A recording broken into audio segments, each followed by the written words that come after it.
sekitar kita. Misalnya ada tren, masalah, atau kejadian menarik di dunia pemasaran misalnya. Contoh di sini, adanya pergeseran model layanan ojek dari yang tadinya seragam atau semua pengguna dan pengunjung ini mendapatkan layanan yang sama menjadi sebuah model terdiferensiasi, yaitu adanya pilihan layanan standar dan premium. Jadi misalnya ini menurut kita ini bisa menjadi sebuah fenomena yang tadinya layanan ojek itu hanya eh, seragam, jadi semuanya seragam. Sebagai pengguna kita hanya bisa menggunakan satu layanan saja. Nah, kemudian ada kecenderungan untuk beralih ke layanan standar dan premium. Ini adalah sebuah fenomena.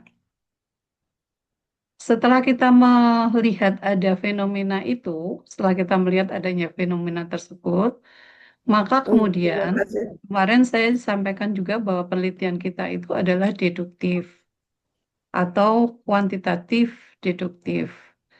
Nah, kalau deduktif, maka kita berangkat dari teori dulu, baru kemudian nanti dari lingkup yang luas, kemudian menyempit ke hipotesis. Nah, di sini kita berangkat setelah kita menemukan fenomena seperti ini, maka kemudian kita mencari, mengkaji terhadap penelitian-penelitian yang sudah dilakukan sebelumnya. Ada tidak kajian, ada tidak penelitian yang sudah dilakukan sebelumnya? Ada enggak teori yang menjelaskan sebuah fenomena yang kita amati tadi? Nah, kalau ada, maka kita bisa melanjutkan penelitian tersebut. Tetapi kalau tidak ada, ya mohon maaf, sebaiknya ganti fenomenanya diganti. Nah, berbeda dengan penelitian kualitatif. Kalau penelitian kualitatif itu adalah induktif. Jadi, dari singkup yang kecil, kemudian ke singkup yang luas, di dalamnya adalah menghasilkan sebuah teori. Nah, kalau dari penelitian kuantitatif adalah sebaliknya. Jadi dari fenomena tadi, kita kaji dulu penelitian sebelumnya ada atau tidak. Dengan apa cara membaca jurnal untuk memahami teori dan temuan yang sudah ada. Nah, dari sini kemudian kita identifikasi apakah gap-nya yang ada dari penelitian yang sudah dilakukan sebelumnya tersebut. Nah, gap itu banyak. Nanti kalau saudara sudah nulis, misalnya sudah nulis sampai di belakang, kemudian ingat sesuatu, maka bisa saja kita kembali mundur ke belakang untuk melengkapi hal itu. Jadi kita identifikasi gap-nya, yaitu menemukan celah apa yang belum diteliti atau masih menjadi bahan perdebatan. Sebagai contoh tadi, ada hasil yang belum konsisten. Atau mungkin penelitian yang dilakukan ada, tapi masih sangat terbatas. Itu bisa. Jadi belum ada penelitian mendalam yang mengidentifikasi faktor-faktor spesifik yang mendorong pengguna untuk memilih layanan premium, misalnya seperti itu. Nah, dari sinilah kemudian nanti kita bisa merumuskan masalah penelitian kita yang kemudian nanti kita turunkan kembali menjadi research question. Oke. Contoh dari ini ya, dari ini. Misalnya tadi ini, beralihnya konsumen ke layanan premium. Kemudian kita mencoba mencari teorinya, didapatkan teori plan of behavior. Jadi ini niat beli dipengaruhi oleh sikap, norma subjektif, dan sebagainya. Kemudian identifikasi gap-nya, kemudian kita temukan ini. Maka kemudian kita bisa merumuskan masalahnya seperti ini. Bagaimana kondisi ini mendorong kebutuhan untuk meneliti lebih lanjut tentang bagaimana ketiga faktor harga, kualitas layanan, dan fitur tambahan mempengaruhi keputusan konsumen dalam memilih layanan premium. Nah, di sini kita sudah mendapatkan variabel yang akan diteliti. Akan tetapi, akan tetapi ini rumusan masalah ini itu kalau rumusan masalahnya seperti ini masih penelitian di ranah S1. Ya, ini S1, jadi regresi sederhana, menjawab tentang what. Nah, kalau S2 kan menjawab tentang mengapa. Maka nanti ini model ini bisa dikembangkan lagi. Saya berikan contoh lagi nanti ya. Nah, sekarang kita lihat dulu yang pertama, fenomena. Fenomena adalah peristiwa atau kenyataan di sekitar kita. Bersifat aktual, aktual itu kekinian, kemudian sesuai dengan minat kita, relevan. Kalau Bapak Ibu di MMK ya sesuai dengan bidang MMK itu sendiri. Kemudian memiliki urgensi untuk dikaji. Nah, fenomena ini menjadi titik awal dari sebuah penelitian. Sebagai contoh, saya berikan lagi seperti ini, yang berbeda dari tadi. Loyalitas pelanggan di era digital. Jadi misalnya fenomena loyalitas pelanggan di era digital itu kalau kita amati saat ini ya, di era digital itu untuk mendapatkan sebuah loyalitas pelanggan itu bukan hal yang mudah. Nah, kenapa seperti itu? Karena banyak faktor yang menyebabkan, misalnya di sini ada platform e-commerce dan marketplace yang begitu banyak, kemudian pedagangnya di situ juga sangat banyak, sehingga konsumen itu memiliki banyak alternatif untuk membeli produk yang kita inginkan, sehingga mudah sekali kita untuk berpindah dari satu produk ke produk yang lain. Coba misalnya ini mbak-mbak atau ibu-ibu yang suka belanja, kalau bapak-bapak mungkin nggak suka belanja ya. Kalau mbak-mbak sama ibu-ibu ini yang suka belanja, pernah nggak atau ada nggak dalam kondisi saat ini kita membeli barang dari satu satu pedagang yang ada di marketplace itu, misalnya pakai Shopee atau Tokopedia. Pernah nggak kita beli barang itu dan kemudian besok kita mau beli lagi langsung ke penjual tersebut? Pernah nggak, Mbak? Coba Mbak Ning. Iya, Ibu pernah, Bu. Jadi, Pernah ya? ya, Kalau heeh. terus kalau beli tahu Biasanya, barangnya apa itu? apa ya? Kebanyakan yang dibeli jadi lupa. Eh, apa ya, Bu? Sebentar. Oh, ini eh skincare biasanya, Bu. Skincare. Oh, oke. Kalau skincare, Mm-mm. oke. Berarti itu menarik itu kalau skincare. Iya, Berarti skincare nanti cenderung bisa diteliti untuk loyalitas karena skincare kan tidak semuanya orang cocok. iya. Tetapi misalnya begini, skincare ya, oke skincare. Eh, saya misalnya pakai skincare A. Nah, penjual di marketplace itu kan banyak skincare A itu.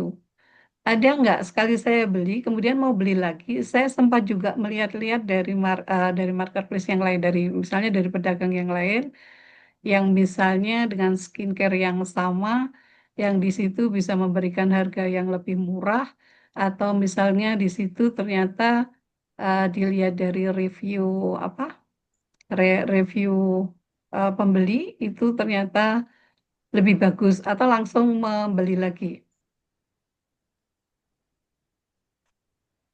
dari marketplace ya, bukan dari Iya. toko. Mm-mm. Pernah juga, Bu, kayak gitu juga. Pernah. Jadi, eh kita biasanya kalau ibu-ibu itu nyari diskon ya, Bu, ya. Jadi, Oh ya, kadang kalau misalkan udah beberapa kali beli di, misalkan kita kan lihat kadang kalau skincare itu biasanya kalau saya pribadi ya, itu biasanya dilihat dari dia Shopee Mall bukan sih gitu. Kalau misalkan dia star seller bukan gitu. Jadi biasanya kalau yang skincare yang Shopee Mall saya lihatnya itu Hmm. kayak lebih terpercaya gitu kan Bu. Nah, terus eh pernah suatu ketika pernah suatu ketika yang di Shopee Mall yang biasa saya beli itu kok nggak ada diskon tapi saya keburu butuh gitu ya. Jadi saya nyari ke Shopee Mall yang lain yang memang ada diskon biasanya gitu Bu. Ya, Iya, berarti pengaruh juga. eh, oke, berarti salah satunya kan itu. Mm-mm. Jadi karena banyak alternatif barang yang ditawarkan, sehingga pelanggan itu semakin mudah untuk berpindah ke penjual yang lainnya. Sehingga di era digital ini loyalitas pelanggan itu terkadang menjadi sulit untuk didapatkan. Karena kalau saya sendiri mau beli barang itu, mau beli lagi biasanya tetap lihat-lihat yang lain, tetap cari-cari yang lain, dan tidak pernah kembali ke penjual semua. Kecuali kalau saya misalnya membeli barang lain itu kok lebih balik yang semula, maka ya saya akan kembali ke semula. Itu contohnya. Jadi ini bisa dijadikan sebagai sebuah fenomena bahwa loyalitas pelanggan di era digital ini bisa kita jadikan sebagai sebuah fenomena yang kita amati. Nah, di sini sumber fenomena itu bisa kita dapatkan dari berbagai macam ya. Ah, bisa dari praktek bisnis, misalnya dari permasalahan yang terjadi di perusahaan atau mungkin UMKM atau mungkin startup. Kemudian bisa juga dari laporan-laporan yang ada, misalnya kita mempelajari data-data sekunder itu ya, dari laporan-laporan itu kok oh ternyata ada sebuah fenomena menarik, misalnya ada di sebuah BUMN atau BUMD itu, misalnya di sana ada sebuah ketentuan bahwa sekian persen itu dana harus dialokasikan ke pengembangan karyawan. Akan tetapi 5 tahun periode terakhir, 5 tahun terakhir itu ternyata tidak ada satupun perusahaan yang bisa memenuhi eh, ketentuan itu. Maka itu bisa kita jadikan sebagai sebuah fenomena yang berasal dari data sekunder. Atau mungkin juga dari observasi langsung, misalnya pengalaman tadi, peneliti atau yang lainnya. Nah ini, kemudian ini contohnya tadi, loyalitas pelanggan di era digital, itu fenomena. Kemudian berikutnya adalah eh, mengkaji hasil dari penelitian terdahulu. Setelah kita mendapatkan sebuah fenomena yang menurut kita menarik, maka kemudian langkah yang kita lakukan berikutnya adalah mencoba untuk menemukan penelitian-penelitian yang telah dilakukan terlebih dahulu dengan cara mengidentifikasi dan mengumpulkan semua penelitian yang relevan dengan fenomena yang kita tentukan tadi, menggunakan sumber-sumber ilmiah yang kredibel seperti jurnal. Nah, di sini mungkin lebih fokus ke jurnal karena jurnal itu bisa memberikan informasi yang mutakhir, valid, dan dapat dipertanggungjawabkan. Nah, kajian ini dapat kita gunakan untuk membangun dasar teori. Jadi nanti misalnya kita ingin menemukan teorinya, kemudian menemukan celah penelitiannya di situ. Kemudian di dalam pengembangan model diharapkan nanti menghindari kesamaan yang sudah dikembangkan dari model-model penelitian sebelumnya. Kemudian juga bisa kita gunakan untuk menentukan metodologinya dan sekaligus menyusun model penelitiannya. Jadi pentingnya melakukan kajian penelitian terdahulu itu adalah ini. Nah, berikutnya kemudian ini saya berikan sebuah gambaran cara mencari referensi jurnal. Mungkin kalau yang di perguruan tinggi mungkin sudah biasa ya seperti Mbak Ning dan sebagainya itu mungkin sudah biasa, tetapi mungkin seperti Bu Juantik yang mungkin kemarin bilangnya lulusnya sudah sangat lama. Nah, coba ini nanti bisa dibuka-buka ya Bu Juantik nanti dibuka-buka. Ya, Ah, pertama, saudara bisa mencari jurnal. Ini yang paling banyak dipakai dan umum ya. Itu kalau yang paling mudah itu adalah menggunakan Google Scholar. Tahu ya? Ada yang nggak tahu nggak? Tahu semua nggak? ada. Bu Jumantik tahu ya Google Scholar? Enggak, Nggak tahu. enggak. Jadi nanti dicari Google Scholar, kemudian Ibu masuk ke Google Scholar. Nah, Oh nanti di ya, sana bisa digunakan untuk mencari itulah jurnal. dulu. Oh Kemudian ya, bisa juga lewat Semantic Scholar. Jadi kalau Semantic Scholar itu terkadang lebih lebih enak ya karena di situ biasanya sudah ada ringkasannya dan sebagainya lewat Semantic Scholar dan hmm, sebagainya. Jadi kemarin kalau ada yang bilang kalau Sinta itu harus pakai account, enggak. Kalau kita cari jurnal enggak harus masuk ke dengan account itu bisa. Jadi coba aja ini dua ini dulu, Google Scholar atau Semantic Scholar. Kalau di oke. Scopus itu sebetulnya bisa langsung ke sana, tapi akan lebih mudah kalau saya biasanya menggunakan bantuan itu apa eh pakai apa Publish or Perish itu ya. Jadi di situ saya mencari di situ baru kemudian nanti saya cek ke Scopusnya. Nah, di dalam mencari ini boleh dicoba ya, Bapak dan Ibu mungkin sekarang boleh sambil buka Google Scholar atau Semantic Scholar. Nah, untuk memudahkan mencari jurnal, ini kita bisa menggunakan kata kunci dengan bantuan ini namanya Boolean. Ya, misalnya kalau kita mau mencari fokus ke tadi, misalnya kita fokus ke apa tadi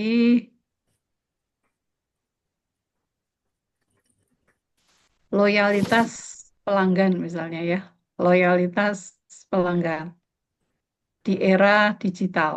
Bisa dicoba aja nanti. Nah, kalau Bapak dan Ibu ingin yang keluar itu adalah yang memiliki variabel loyalitas pelanggan, maka bisa menggunakan tanda ini. Ya, tanda koma dua atas ini namanya apa ini? Koma dua atas ini, kemudian ditulis loyalitas pelanggan, ditutup lagi pakai ini. Itu nanti yang keluar hanya yang loyalitas pelanggan. Kalau tidak dikasih ini, maka nanti yang se senama, setipe itu dia akan keluar semua. Nah, kalau dikasih ini, maka yang keluar, nah jadi itu banyak sekali nanti akan keluar di situ. Nah, kalau pakai semantik ini, kita bisa langsung memunculkan yang ada PDF-nya gitu. Kalau di Google nggak bisa, Google Scholar nggak bisa. Yang ada PDF-nya itu bisa pakai semantik Scholar. Jadi nanti dipilih yang ada PDF-nya saja, supaya saudara bisa ambil, download. Nah, itu pakainya ini. Nah, kemudian kalau misalnya ada dua variabel yang mau dicari, bisa menggunakan bantuan ini. Hurufnya huruf besar ya. Yang ini atau yang ini. Ini namanya Boolean untuk membantu kita mencari referensi. Jadi nanti silakan dicoba aja. Misalnya seperti ini ya. Kita mau mencari ini atau yang ada eh, judulnya small business. Nah, seperti ini. Nanti yang keluar yang ada ini MS ini dan small business. Nah, nanti silahkan dicoba, itu lebih cepat mencarinya. Nah, ini untuk eh, tool di dalam mencari jurnal. Jadi kalau nyobanya nyoba sendiri ya, jangan nggak usah saya yang ngajarin, silahkan nanti dicoba sendiri berdasarkan ini. Nah, kemudian sekarang juga Bapak Ibu harus sudah menyiapkan reference manager. Jadi harus menyiapkan ini.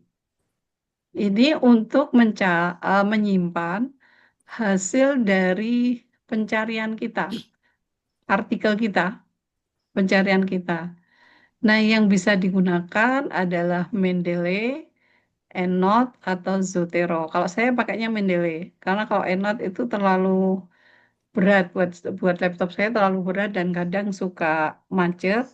Nah, yang paling ringan ini adalah Mendeley. Mendeley ini ada dua macam ya. Ada yang desktop, ada yang online. Nah, kalau saya lebih suka yang desktop. Jadi database-nya tersimpan di tempat kita, jadi di desktop. Nggak tahu, saya lebih suka yang desktop aja. Jadi saya kumpulkan, saya masukkan di sini. Sudah ada yang sudah ada yang punya Bapak Ibu. Belum. Sudah, Bu. Mas Indra sudah punya belum? Belum, Bu. Mas Rizal? Nah, nanti download ya, download. Iya. Download lalu dipasang di laptop kita. Kalau Anu cari ada Mendeley desktop gitu, Mendeley desktop. Nah, nanti di sana saya perlihatkan nggak? Perlu saya perlihatkan nggak?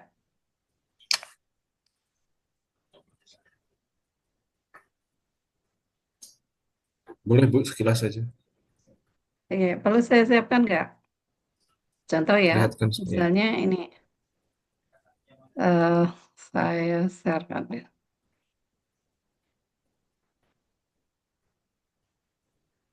supaya Anda lebih paham. Ini layar saya kelihatan semua nggak? Bentar. Kelihatan, Bu.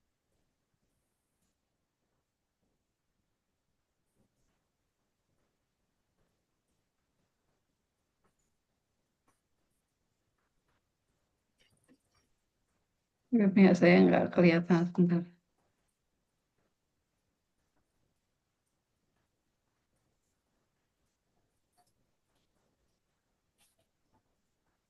Kalau Mbak Ning sudah punya ya, karena dulu kan di LPPM ya, kata Mbak Feni ya.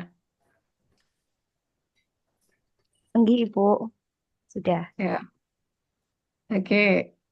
Sebentar.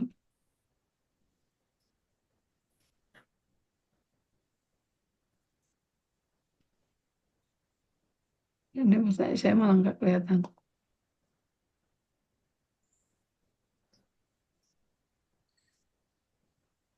Kelihatan ya ini ya? Ya. Kelihatan betul. Yang di bawah saya ini kelihatan nggak? Ada tulisan thank you, Ibu. Nggak, yang di bawah saya ini kelihatan nggak? Nggak ada. Belum, Bu. Nggak kelihatan, Bu. Kelihatan, Bu. Tools bar-nya kan, Bu. Ya, Tadi kelihatan. Oh, gimana ya? kok nggak bisa kelihatan ya? Ini kelihatan nggak bawah ini? Belum, Bu. Eh, Masih loading, Mana Bu.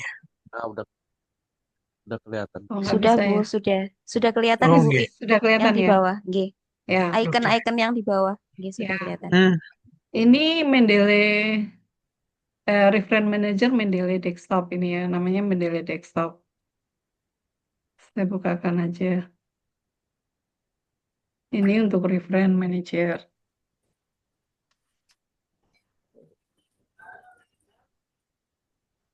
Nah, jadi di sini di dalam menyimpan apa artikel-artikel yang kita kumpulkan itu juga harus kita kelompokkan sendiri-sendiri seperti ini. Jadi jangan jadi satu. Misalnya nanti ada 5 variabel, ya kita buat sendiri-sendiri seperti ini. Nah, caranya di sini untuk membuatnya kan ini di sini ada create folder ini. Jadi misalnya di create folder ya, di sini.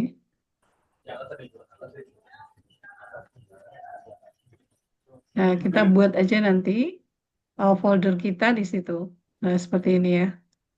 Nah, kemudian eh, untuk mengambil, jadi kita kumpulkan dulu artikel-artikel itu di folder biasa di komputer kita. Nah, kemudian nanti kita masukkan ke sini. Jadi misalnya ini ya, ini lewat sini, lewat add. Nah, add ini nanti kita cari direktori kita ada di mana, ada di mana. Kita masukkan ke sini. Nah, ini nanti untuk reference manager. Jadi misalnya Bapak Ibu mau mensitasi punya siapa, ya tinggal Anda lewat Word, kemudian nanti dipilih di situ, kemudian dilakukan sitasi. Itu harus pakai ini, nggak boleh manual ya, nggak boleh manual. Kalau S2, S1 aja nggak boleh manual. Jadi apalagi S2. Jadi ini namanya reference manager. Ini Mendeley desktop. Ini diinstal dulu. Nanti download, diinstal, kemudian mulai mengumpulkan artikel-artikel nanti untuk penelitian saudara. Ini contoh Mendeley. Ada pertanyaan nggak yang di sini? Mayoritas bahasa Inggris ya, Bu, itu artikel-artikel yang ditemukan ya. Saya kemarin nyoba nyari bahasa Inggris semua. Iya, kalau bisa. Oh, sekarang kan kalau penerjemahan kan banyak toolnya juga kan, bisa pakai beberapa alat seperti Google Scholar dan sebagainya, Google apa Translate itu kan bisa. Jadi sebetulnya nggak masalah juga ya. Harusnya ya kalau S1 kan nggak. Nah ini contoh Mendeley. Nah, kita kembali di sini ya di reference manager tadi. Nah di sini. Mulai sekarang harus menyiapkan ini dulu untuk menyimpan artikel-artikel yang kita cari yang kita kumpulkan tadi untuk membantu kita di dalam penulisan nanti. Nah, berikutnya kita lakukan identifikasi terhadap artikel-artikel tadi, judul, abstrak, kata kunci, variabel yang diteliti, kemudian kita buat tabel mappingnya untuk memudahkan kita. Yang isinya adalah misalnya penulis, tahun, judul penelitian, variabel, metode, serta hasil. Nah, dari hasil mapping inilah kemudian kita nanti akan menemukan sebuah gap penelitian. Nah, jenis-jenis gap penelitian itu ada banyak. Ya, ada knowledge gap, ada methodological gap, population gap, contextual gap, theoretical gap, empirical gap. Yang paling mudah ini adalah yang ini, empirical gap. Kalau teori itu susah, bukan level kita kalau teori. Susah, jadi kita mau mencari gap teori itu susah. Yang paling mudah adalah ini. Nah, kemudian kalau Anda nanti penelitiannya S2, nah ini baru misalnya ditambah dengan yang lainnya. Misalnya dengan knowledge gap atau methodological gap atau apa. Jadi ini, nah sekarang kan banyak alat-alat yang bisa kita gunakan untuk membantu kita mendapatkan eh, gap itu, kemudian mendapatkan kebaruan dari model kita itu kan sekarang kan banyak ribuan apa puluhan AI itu sekarang bisa digunakan ya untuk membantu kita misalkan mendapatkan novelty dan sebagainya.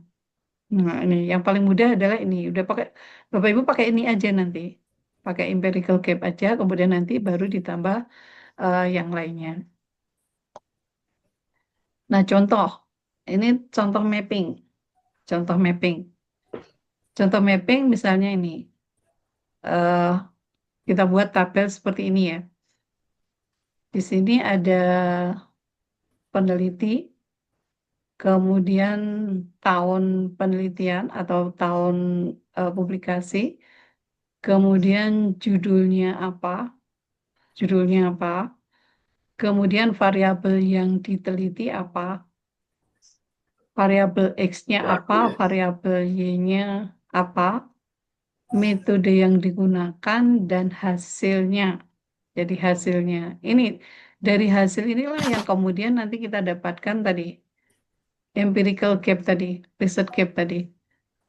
Nah, makanya saya bilang inilah yang paling mudah, gap yang paling mudah yang bisa kita dapatkan di sini. Dan kalau penelitian Bapak Ibu harus ada ya. Kalau di S1 nggak ada nggak apa-apa. Cukup fenomena aja nggak apa-apa. Tapi kalau gap gap ini harus ada. Nah, mungkin ada yang mau disampaikan? Ibu, itu dalam penulisan tesisnya itu berarti itu juga harus dilampirkan ya Bu ya? Dan minimal berapa studi yang kita lampirkan gitu? Kalau sebetulnya nggak ada ketentuan berapanya ya. Kalau misalnya saudara pakai, tapi kalau di S1 itu sudah 10 sudah bisa ya, sudah bisa. Tapi tapi tidak ada penjelasan di latar belakang saudara menulis bahwa dari sekian puluh hasil penelitian yang telah diteliti, maka saya enggak ada. Jadi cukup disebutkan aja bahwa ada gap penelitian seperti ini misalnya. Jadi ini kalau contoh ini 4 penelitian itu semuanya adalah tentang kinerja UMKM. Jadi Y-nya kinerja UMKM. Masih ingat ya variabel X dan Y masih ingat ya? Masih ingat nggak variabel X dan Y? Jadi variabel itu kan ada dua ya. Variabel itu kan ada dua. Jadi yang pertama adalah variabel dependen. Ini variabel yang dipengaruhi atau biasa kita sebut juga dengan variabel yang terikat, bahwa besar kecilnya atau perubahan pada variabel Y ini dipengaruhi oleh variabel lain, yaitu X. Maka ini namanya dependent, variabel yang tergantung pada variabel lain. Atau variabel terikat, atau variabel yang dipengaruhi. Ini variabel yang pertama. Jadi hanya ada dua variabel itu. Nah, kemudian nanti saya perlihatkan juga nanti ada mediasi dan moderasi. Nah, kemudian variabel kedua adalah yang disebut dengan X. X ini biasa disebut juga sebagai variabel bebas. Variabel yang mempengaruhi. Nah, ini variabel yang mempengaruhi. Mana yang lebih paham, yang mana yang lebih dipahami oleh Bapak dan Ibu, silakan itu aja yang diingat. Jadi kalau Y itu adalah variabel yang dipengaruhi, kalau X itu adalah variabel yang mempengaruhi. Dalam sebuah persamaan regresi, maka biasanya dituliskan Y sama dengan. Y sama dengan, artinya bahwa Y itu dipengaruhi oleh, atau Y sama dengan fx, Y sama dengan fungsi dari X. Artinya bahwa Y itu dipengaruhi oleh X. Itu dalam persamaan regresi. Nah, biasanya kalau di penelitian kuantitatif, itu kan kita menguji pengaruh. Menguji pengaruh, yang pengaruh itu kita gambarkan dalam sebuah hipotesis. Jelas nggih, Bapak dan Ibu? Jadi variabel yang pertama adalah Y, yang dipengaruhi. Variabel yang kedua adalah X, yang mempengaruhi. Nah, ini Y-nya, Bapak Ibu cari artikelnya harus sama. Harus sama. Kalau ada yang setipe, jadi misalnya mau meneliti tentang marketplace, ya semua usahakan penelitian itu adalah penelitian marketplace. Ya memang tidak ada ketentuan, tapi sebaiknya seperti itu. Eh, jangan kemudian misalnya penelitiannya mau di marketplace, nanti penelitian sebelumnya yang kita gunakan misalnya untuk eh, selain marketplace itu kan agak kurang nyambung ya. Jadi carilah penelitian yang sama, sejenis. Nah, kalau nggak ada, nah itu adalah gap lagi. Nah, ternyata penelitian ini masih eh, bervariasi. Jadi kalau mau mendapatkan sebuah penelitian yang khusus di marketplace itu sangat terbatas. Itu sebuah gap lagi. Jadi bisa dituliskan sebagai sebuah gap lagi.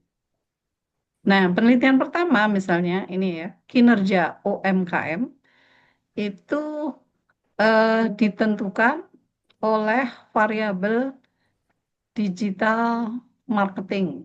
Jadi ada contohnya ini hanya dua aja, bahwa digital marketing mempengaruhi kinerja UMKM. Tapi sekali lagi Bapak Ibu nggak boleh. Kalau pakai regresi sederhana nggak boleh. Kemudian yang di sini juga sama. Variabel X-nya digital marketing. Tapi dari penelitian X1 berpengaruh signifikan. X1 digital marketing berpengaruh signifikan terhadap kinerja UMKM. Dari penelitian kedua, ini ya, ternyata X1 tidak berpengaruh signifikan terhadap kinerja. Nah, ini ada gap, empirical gap. Sudah menemukan. Dan kalau mencari seperti ini ya agak gampang-gampang susah. Kalau dari jurnal biasa mungkin banyak. Tapi kalau Bapak dan Ibu kan nanti eh, tidak boleh dari jurnal biasa ya. Ya diusahakan yang itu tadi, yang seperti kemarin. Nah, itu agak-agak ya susah-susah gampang lah ya. Kalau menemukan seperti itu suatu kebahagiaan. Jadi kalau nyari gap seperti itu, kita dapat itu suatu kebahagiaan tersendiri itu. Kemudian misalnya yang ketiga ini dia meneliti media sosial, digital marketing terhadap kinerja UMKM. Nah, dua-duanya itu berpengaruh signifikan. Nah, nggak masalah, ini dua-duanya berpengaruh signifikan. Kemudian penelitian keempat, ini ada EWO, Electronic Word of Mouth. Kemudian inovasi, ada inovasi terhadap kinerja UMKM. Yang hasilnya dua-duanya itu berpengaruh signifikan. Tetapi saudara sudah punya ini. Maka dari penelitian Ahmad dan Sari, itu muncul yang namanya empirical gap. Karena hasil penelitian antara X1 terhadap Y, yang satu tidak berpengaruh, yang satu berpengaruh. Ini contoh gap yang paling sederhana. Nah, kalau di S1 itu aja cukup, tapi karena Bapak Ibu nanti S2 ya harus ditambahkan gap yang lain. Nah, alatnya banyak ya untuk minta eh, untuk mengembangkan itu banyak sekarang. Saudara itu lebih dimudahkan sekarang. Nah, ini jelas ya? Jelas nggak?